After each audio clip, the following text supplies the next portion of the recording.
Hey everybody, I have just run across Manhattan just for you guys because we are committed to keeping our live times with you, and I am sorry to have to be on early today. Hi everybody, hi, it's so good to see you. So today I've got my phone out to check on the questions that we are asking and answering today.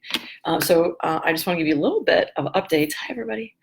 I am in New York City. Meg is here somewhere. My nose is red because I literally just ran. It's about 30 degrees outside. I was walking and I had to get in the subway and then I had to walk some more and all the things. So it's been pretty crazy the last hour or so. New York City's been great to us. We are here for the C-Suite Network.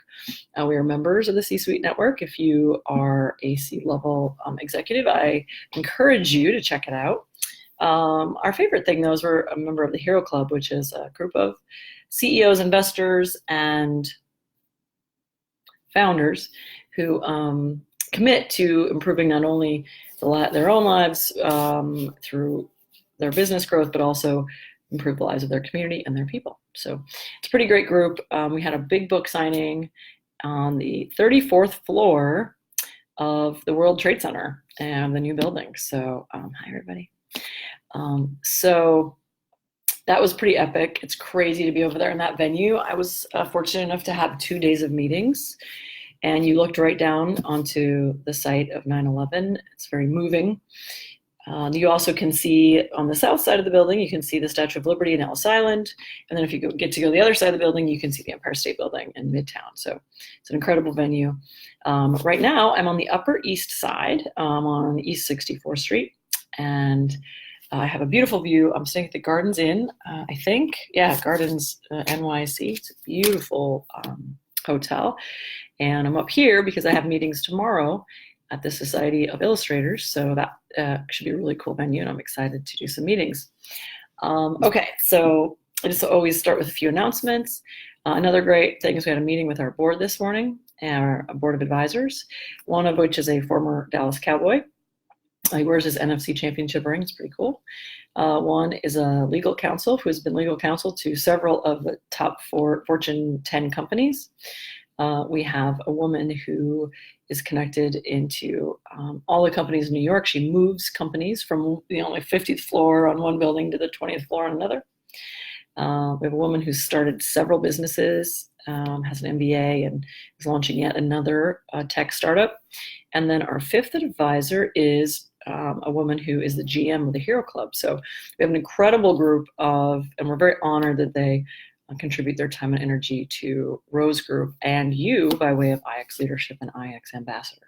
So thank you so much for being here. Know that you are talked about, loved, and cared for, and how we can best serve you and provide you the most value possible in order to help you change the world around you.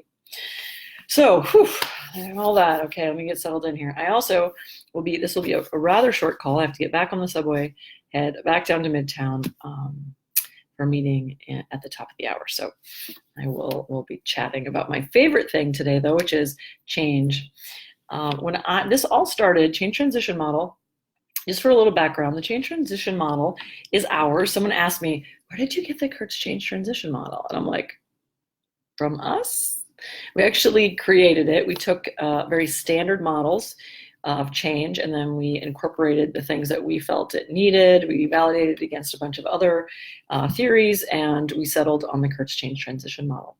Now, if you have one of our books, which my book's in my purse, you guys know what it is, IX Leadership, you know that the whole second part of the book is about change. And it's really an exciting thing. For me, it was revelatory to discover that the changes I've gone through in my life are predictable, and I can understand them. The more I know, the more I understand how other people move through change and how I can help them or not help them, depending.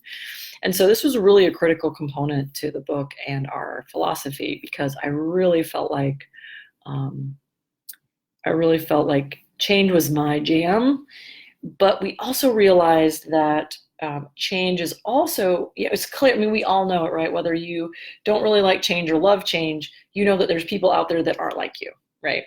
And so we really, one of the things I really wanted to get my handle on is what made people move through change differently. And that's how the culture types really were born. So even though in the book we start with culture types, lead into change, and then go into leadership, it actually, that's not the, sort of the way chronologically that we developed our concepts. And so to me, and Meg is very passionate about this too, but from my personal perspective, it's very, very, change is the most compelling piece, and how you get people through change and on board with change, and frankly, understanding yourself and how you're moving through change. So it's a really passion project of mine. So, and I've been doing that research for a long, long time. One of the reasons I started doing it is because, as you may be, or maybe not, I was in a team that was embedded in a huge organization. So when I was the operational science officer of Landsat, the Landsat team, if I can brag, was amazing. We were incredibly high performing. The guys and women were very, very smart, very hardworking, could pull off anything we asked them to do. They were incredible. But we were embedded in this environment that all around us was insane, frankly. The executive had been asked to resign or asked to retire. The second in charge asked to resign. Somebody from headquarters came out and just kind of stomped down the energy of the rest of the building. So that's the context. And then all of a sudden, what happened was we realized that we were going to have to change from a cost model. So what we did is we would charge enough money for satellite data to recover some of the costs. And we were going to have to move to a free model because we were asking the rest of the world to provide their data for free, and we were charging. So that just didn't seem like that was a really great way to go, or would be very sustainable for us. So anyway, so we were proactive, and we decided how we want to tackle this question right away. So we checked in, we brought in our team, the technical team, and we said, the leadership team sat with them and said, here's the deal. What would this look like? How would we pull this off? And at first they were very resistant because it meant $5 million loss of income, and that's people. And so it was really kind of a bummer deal, but it also meant that we'd have to re-architect the back end, and it was a big drama. So, but over time, they kept bringing up ideas and kept whiteboarding and developing all this great stuff. And then over time, we all sort of believed in each other's vision, and we moved forward, and we released on time, under budget, and with no major, even any small issues. So it was really incredible. And I really got to thinking about what that change is about, and how you can affect better change as a leader, or even in your family, or even for yourself. One of the criticisms that I received, I don't think she meant it as criticism, but one of the criticisms I received recently about the book is that it was really designed for leaders. And if you're not a leader, then what do you do? And I just thought I was really kind of sad. I mean, we talk about it as a leadership book, but I really feel like a lot of the lessons you can apply to yourself and to those around you. So KCTM, I'm just have my phone out because I want to be able to see what questions that Michelle floated for you guys to consider this week. So the essential thing about the Kurtz change transition model is, and the graphic is on the feed somewhere, so I know you can like make this picture smaller, and you can bring up the feed if you like. Let me see if I can show it here. I don't know, I can. Okay, let me see. So this is the idealized transition model. So we have the normal, we have the change event, we have the decline, we have the innovation phase, and then we work into a new normal. Now, a couple things, this is very awkward, sorry, but that's the best way I can think of to do it right now. We have this very, so that's the idealized. And if you have the book, you know that each of that idealized curve is affected by your culture type. And so I think we'll talk about that in another segment because we don't have a huge amount of time today. But so the decline, so the important thing to remember is that the decline phase is really variable. So when that change event occurs, whether you physically think, no, I do not accept that, I don't like it, you will probably have that reaction. As we know, fixers and independents are much more into change. And in fact, some fixers will think, ooh, a new challenge. And so that's kind of a positive. But if you think about changes that were forced upon you, and in your personal life, let's say that you weren't able to get the degree you wanted, or you weren't able to make the move you wanted, or you were let go from a job. That's one of my examples.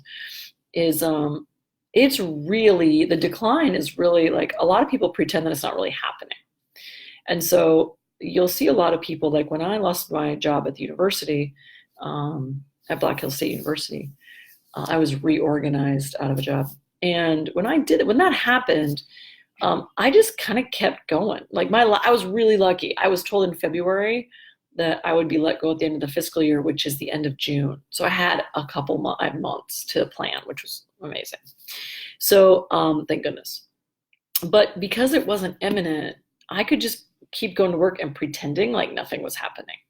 And I recognize that as sort of a self-protection mechanism, that I was not going to be able, I couldn't really process what all of that meant, because at the same time, I was redoing a house, which was I had just started. So I took a house, an old farmhouse, demolished it to the studs and rebuilt it.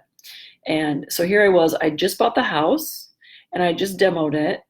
And we were in the process of figuring out at what point we were going to rebuild it, what it was going to look like. And I was told that I was losing my job. And it was just overwhelming. So the easiest thing for me was to pretend it didn't happen. And I just kept going to work because I kept getting paychecks, and that was fine. And I decided that I was just not even going to really think about it until like the middle of April, like April 15th.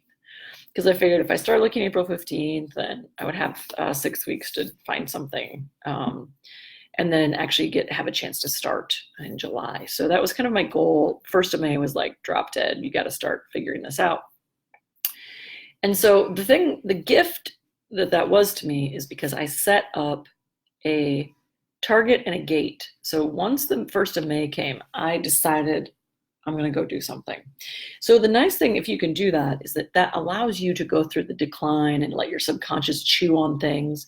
And then, because what I was thinking about was, of course, what do I do next? Well, here I was, I have a PhD, which means I can teach at any university. It means I'm pretty hireable at a lot of R&D, research and development places, or big federal agencies. I already have federal time in the system, which gives me a bonus leg up on the point system. And so, but, here I was living in a small mountain town of Spearfish, South Dakota. And so was I going to stay here? I'm actually in New York right now. So was I going to stay in Spearfish? Was I going to move to New York? Was I going to move to California? I could literally do whatever I wanted. And that was just like too much. It's overwhelming. So if you're in that position, the first thing, and any really change that feels overwhelming, is the first thing you want to do is reduce your options. So decide what you're not going to do. And this is a project management hack also. One of the things that we teach project managers is that you have to not only know what your goals are and what you're going to do, but what you're not going to do, because that makes sure that you constrict your efforts to the very essentially important things. And by the way, if you have a question about change, post it in the things, and I'll try to address it before we go. If you have something specific. So the first thing to do, restrict your options, because you need to figure out where to put your energy. So what I did, because I felt like I could just literally shotgun this thing, is I decided I was going to stay local, because my daughter at that time had just turned 5. And I just felt like if I moved far away, I'd have to give her up for long periods of time. That's just reality when you share custody. So I went so I decided to constrict my geography. So I was going to stay local. Now, but that still kind of left open the idea of, well, I could still telework. Like if there's a company in Denver, I could work on the internet, or by Zoom, or this sort of facility, or this sort of method. So I decided, but that's really hard to build a team. And so then I kind of thought, well, I'd like to stay local if I can. But what does that mean? Like there's all kinds of jobs that were coming open in the Badlands, but the Badlands is an hour and a half one way. And frankly, if you have a little kid in daycare or in the school, that's a long way to be gone. And frankly, I didn't have that many friends that I felt like I could say, hey, could you leave work and go get my kid while I drive home? And so it was really, really tricky. And so what I ended up doing was deciding that I was going to work for myself full time, which was pretty terrifying. The good thing is that I'm a pretty good grant writer and I had a lot of lead time. So I could submit grants and hopefully have something come in before I had to quit my full-time job. So that really helped. So try to narrow down what you don't want to do. If you're not even sure what you want to do, yeah, Shelly. Hi, Shelly. If you don't really know what you want to do, then you can figure out what you don't want to do. So that's the first step. For me, so then what happens is when you're going through that sort of decision-making process, that's that innovation phase. And we kind of joke, I think, in the book, because we're reading the book out loud, so I'm remembering what we say in there a little better at the moment.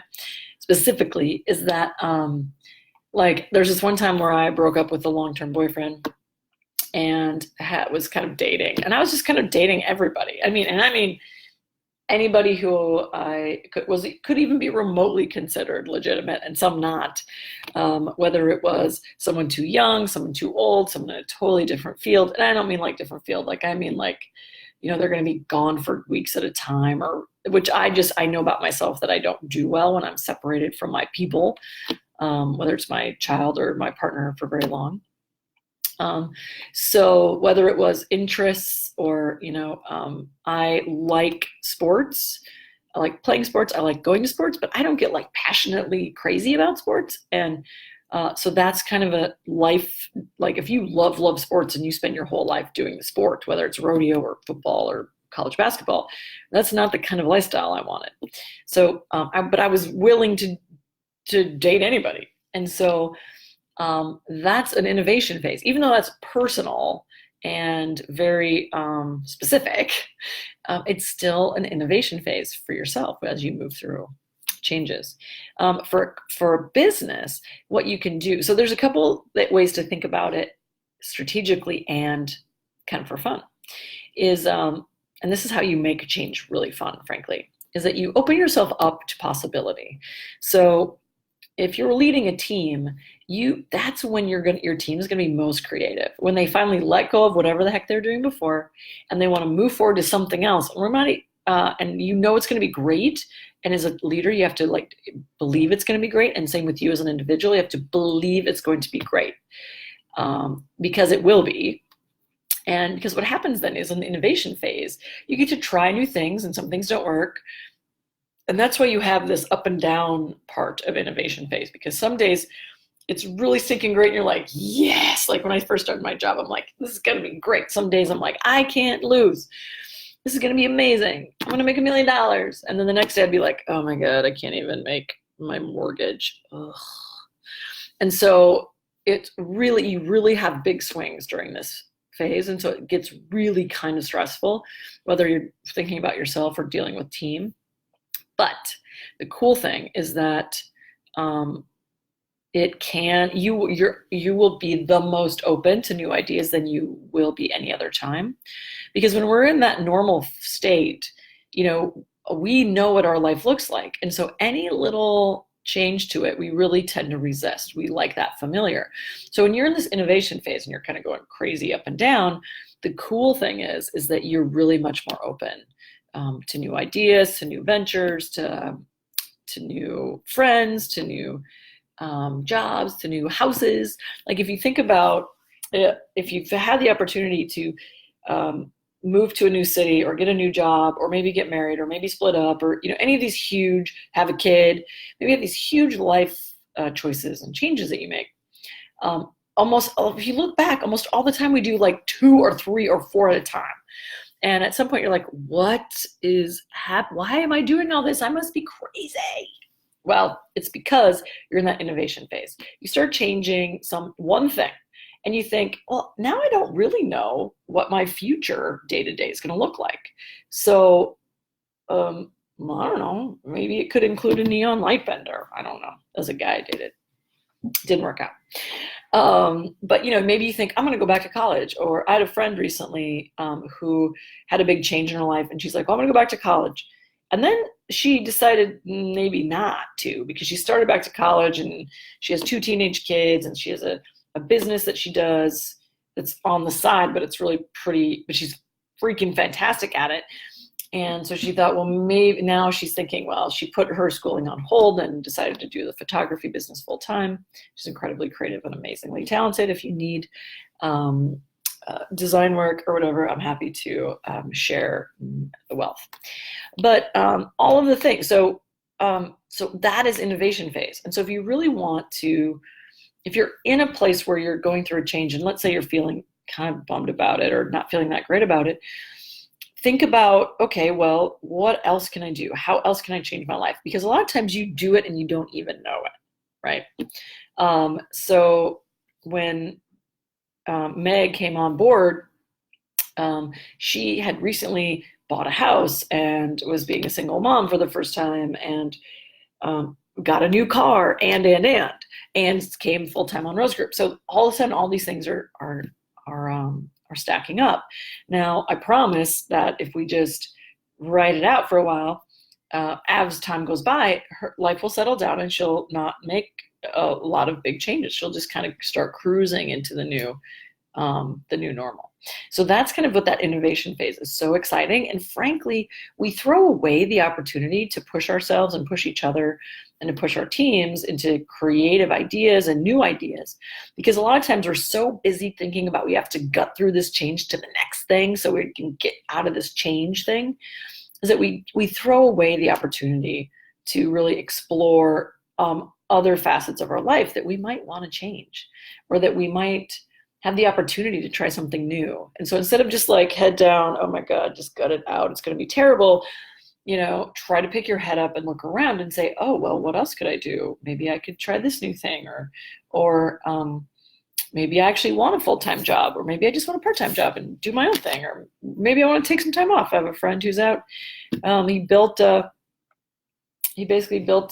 one of those fancy,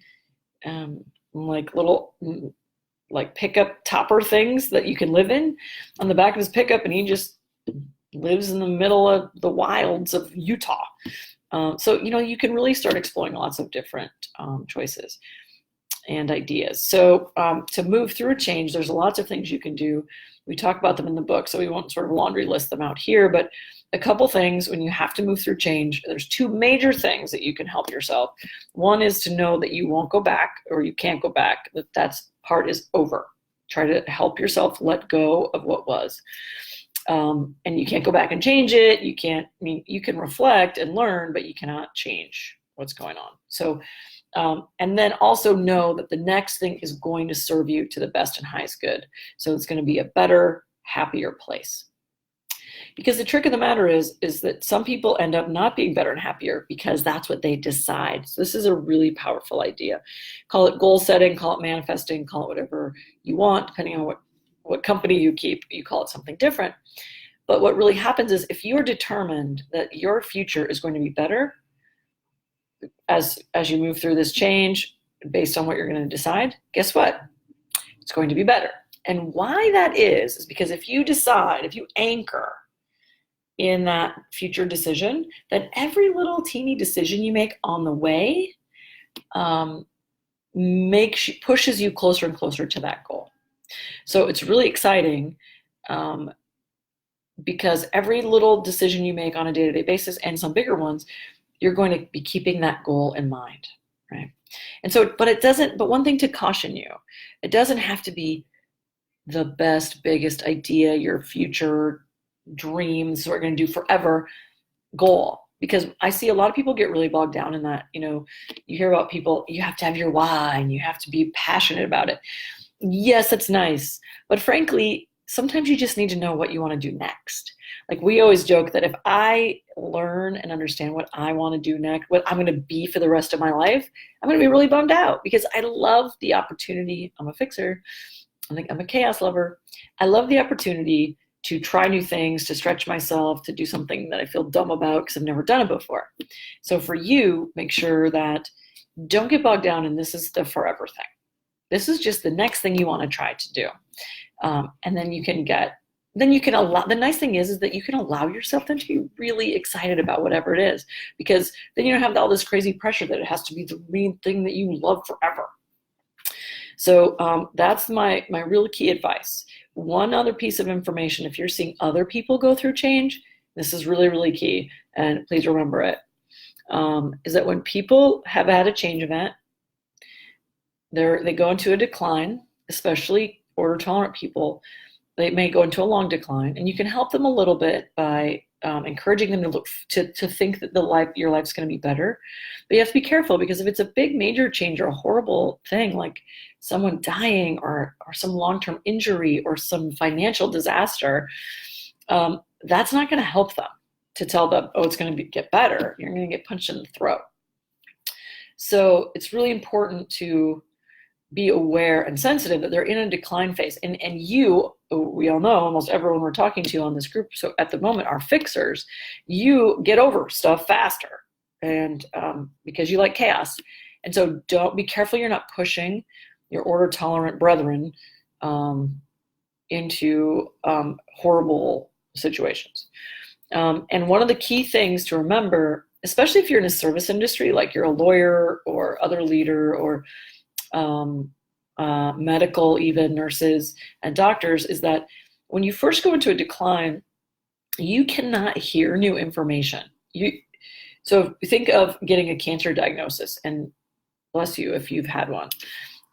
As soon as you hear that word cancer, your brain just kind of shuts down. Like you cannot take on any more information. Your whole life is ahead of you is now changed.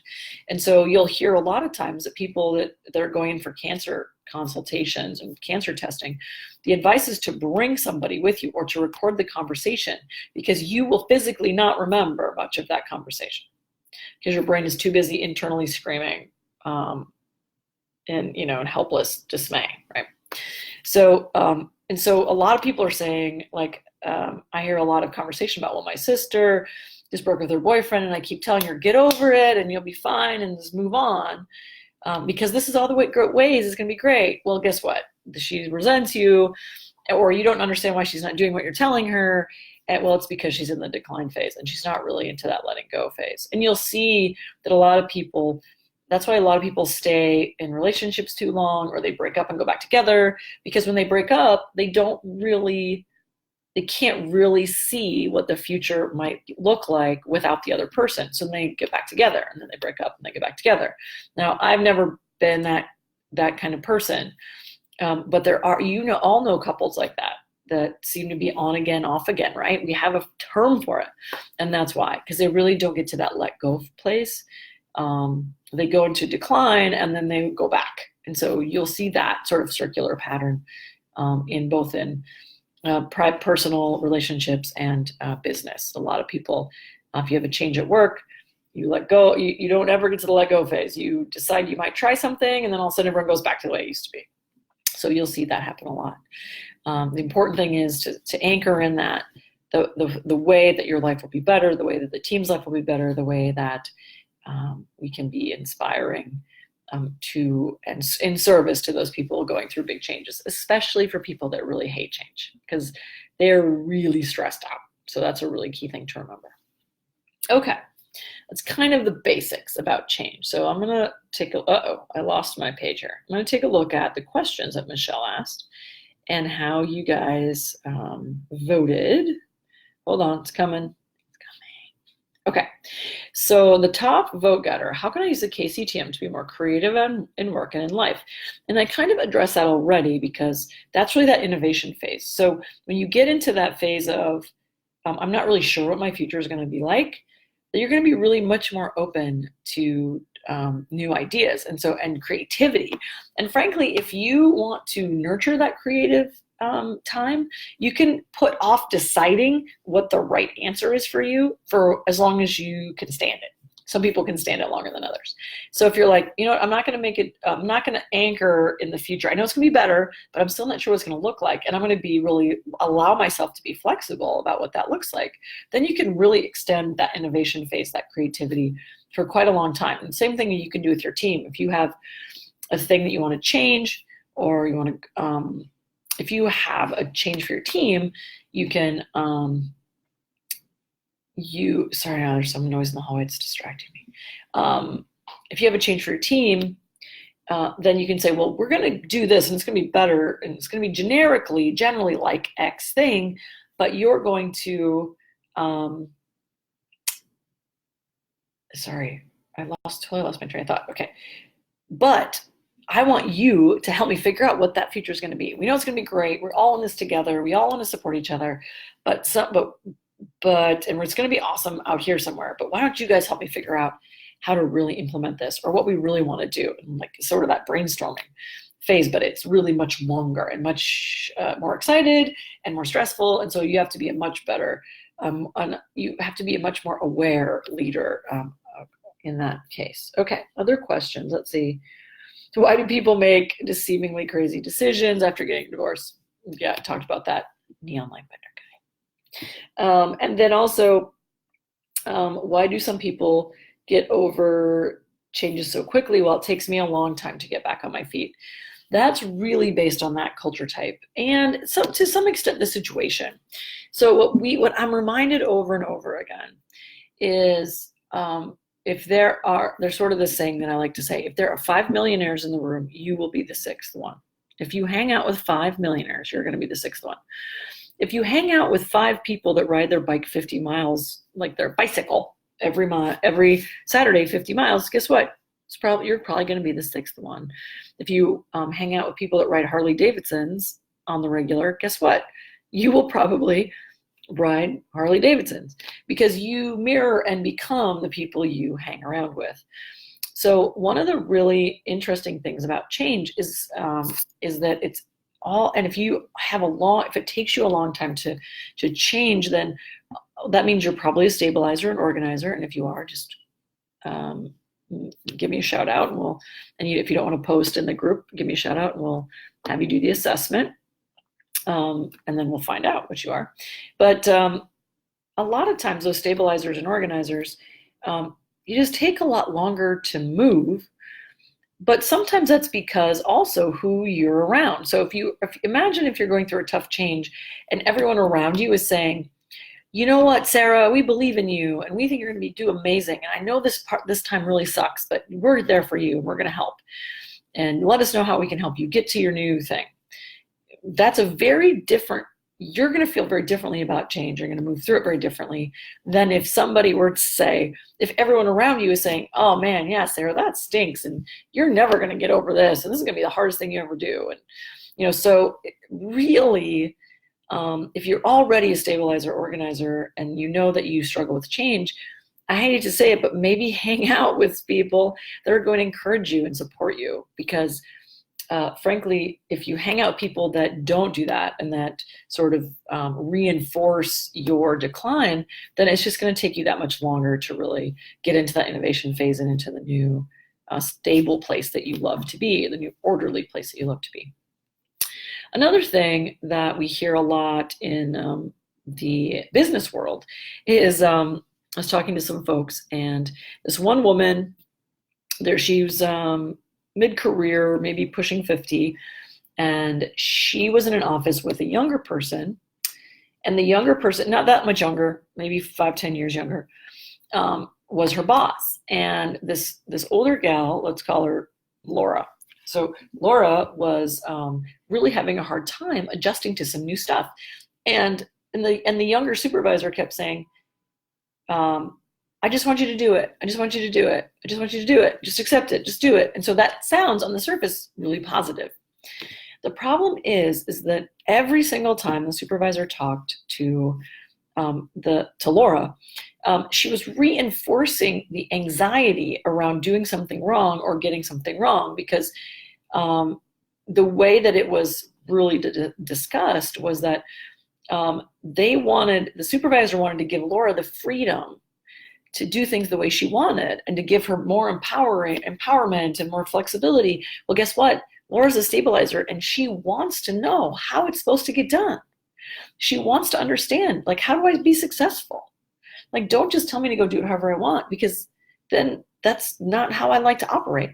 And so even though the supervisor really thought she was doing a favor to Laura, and Laura thought the supervisor was so stressful, they were both really good people, but they just didn't understand that they had different culture types and they needed a different work environment. And so that's really why we think culture types are really critical to understanding how people move through change, because if you don't really have that understanding of each other, in the people you closely associate with, then there's just so easy to become misunderstandings and unspoken conversations, and then that's where this happens, right? And so culture types and understanding change really is the bridge across those chasms of misunderstanding, frankly. So, okay, I think that's all the questions from the website. And thank you for submitting those and voting on the ones that Michelle listed. As you know, we are here to support you and provide you value around leadership, life, choices. We do coaching, we do training, we do IX leadership training, we do executive coaching, we do all kinds of things. We do online, in person, events, everything. So if you, and you guys have the special opportunity to reach us. You're welcome, Dee. We're just getting into, we just hired Bob, our new Chief Revenue Officer, and he's helping us create a framework of how we're going to work with everybody. So you guys have a very special place in that you get to ask us anything you want anytime, and you're going to get an answer pretty darn fast. So so glad you're here. So thanks for hanging in there with me, and good to see everybody. It's weird because I see eyeballs over here. It says 3, but I've got like a ton on the list over here. So thank you so much for joining us. And sorry Meg couldn't be here. She's probably boarding a plane right now or getting ready to. And Bob is also heading back home. And so I'm holding the fort down today. And then I'm off to more meetings in New York City until Friday, late Thursday night. So thank you so much for being here. Please feel free to connect with us and check in online or by messenger or with Michelle, and she'll get anything to us. So thank you so much. It's really a privilege and an honor to share time with you. Thank you for giving it to us today. Bye, guys.